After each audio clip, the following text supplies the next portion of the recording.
everyone! Welcome to my vlog. So for today's video guys, I'm going to make ginataang gulay, which is my version guys. Wala dito sa Google. Kasi yung version ko ako lang, charot. So magluluto ako guys ng ginataang langka. This is langka or in English is jackfruit. Charot. Pasensya nyo yung English ko. So this is jackfruit and this is string beans. So sitaw. So magagata ako nito. I'm going to cook this one in fresh coconut milk. So gagataan ko siya. And this is the main ingredients. And of course, I have the very main one. This is the fresh kakanggata ng nyog. So kailangan ko siyang iganon-ganon para makuha ko yung kakanggata niya. So this is one big coconut. And I need to squeeze this one before I use, of course. And after that, this is the other ingredients guys. I have ito yung sahog ko, guys. Sitaw. Ay, hindi. Dilis. And I have magic sarap. Kamatis. Tomato. And onion. Sibuyas. And of course, I have garlic, bawang, and salt. And of course, black pepper. And of course, kailangan natin ng tubig para doon. So, yun lang guys, yung simple ingredients ko. Yung iba, naglalahok ng baboy, ng isda, or ng daing, whatever. But ako, ito lang yung isasahog ko guys. Ito na yung natitira na super maliit na dilis, which is from Bicol. So, papasensyahan nyo na guys, ha? Ayan. Inuubo ako guys, kaya medyo yung boss ko parang something na bigla na lang nahihinto. So ngayon, ang gagawin ko dito ay aanuhin ko siya. Ipapalusag ko siya guys. Ang tawag sa Bicol ay palusag. So shout out sa mga kapwa kong Bicolanang magagayon. Hi guys! Marhay na aldaw. Marhay na banggi. Marhay na aldaw sa Indigo Boss. Love. So, taga-ginubatan ako, guys. So, ito na, guys, yung, in Bicol, gugunawin ko na siya, guys, para makuha ko yung coconut milk niya. Meron naman nabibili nito na ready to use, nakakanggata, pero ayoko nung gusto ko yung ganito. So, dalawang klase, guys, ang version namin in Bicol. Namin. Yung isa, ginagataan sa kawali. And yung isa, palusag means sa kaldero. Wala nang halo-halo na kemerot. Ilalagay mo lang ito lahat and then that's it. Palusag ang tawag doon. So, ayun siya guys, ipapalusag ko to.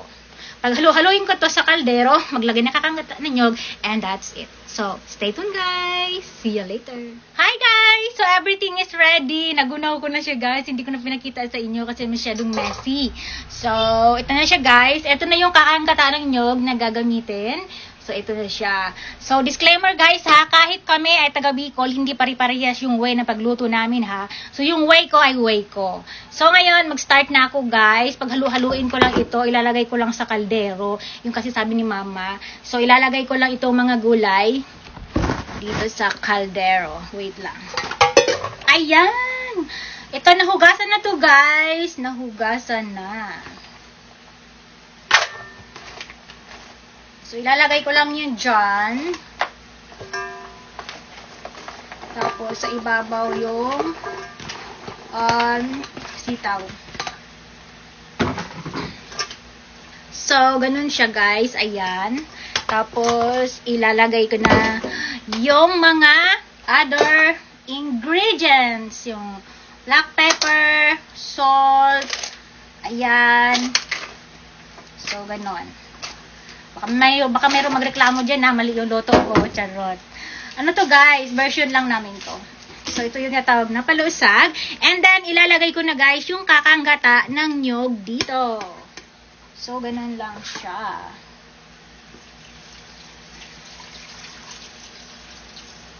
Oh, that's it.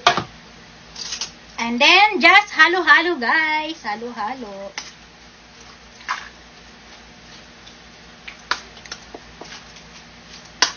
Ganun lang. Tapos mamaya, titikman ko na lang kung tama na. So, kunti pa. Ayan. So, guys, ito na yung itsura niya. Pinaghalo-halo na yung mga gulay at cameroon. And that's it. Ganun lang. Tapos, isasalang ko na siya, guys, sa apoy and lulutuin ko na siya. So, ganun yung version ng palusag. Dalawang klase kasi yun, guys. Pwede naman nakakanggataan muna ng nyog, tapos antayin mo siyang kumulo bago mo ilagay yung mga gulay. And the second one is yung pagsamasamahin mo na lahat. Tapos, ayun, antayin mo na lang siyang maluto. Ganon. So, it depends kung saan ka komportable. It depends yun. Kaya wag kang magreklamo. Charot. Joke lang. So, ayun na. Basta, ayun na siya, guys. So, magluluto na ako. So, ganun lang. Nakadali lang naman. So, mamaya, titikman ko na lang yan, guys. So that's it. Mamaya, baltaan ko na lang kayo kapag luto na ang aking niluto na palusag. Anyway, thanks for watching. A few moments later. Hi guys! So ayan, tapos na ako magluto guys ng aking pinalusag na sitaw na may langka. So ito na siya guys. Pinalamig ko na siya para mahawakan ko. So ganyan na ang itsura niya guys. Ayan, luto na siya. So ayan, luto na. So, iano ko siya.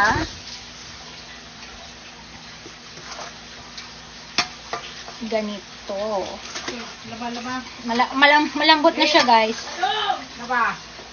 Ayan, oh. So, ito na siya, guys. Luto na. And ganyan ang itsura niya. So, that's it, guys. Ang sarap niya, guys. Malambot. Hindi, siya, semi-overcooked. Pero ganoon talaga. Masarap yung medyo semi-overcooked. So, that's it, guys. Tapos na yung aking pagluto. And, yeah. Thanks for watching. So, ayan. Yum. Marami akong nagawan. Napaka-easy lang. Madali siya gawin. Diba? Bye, guys.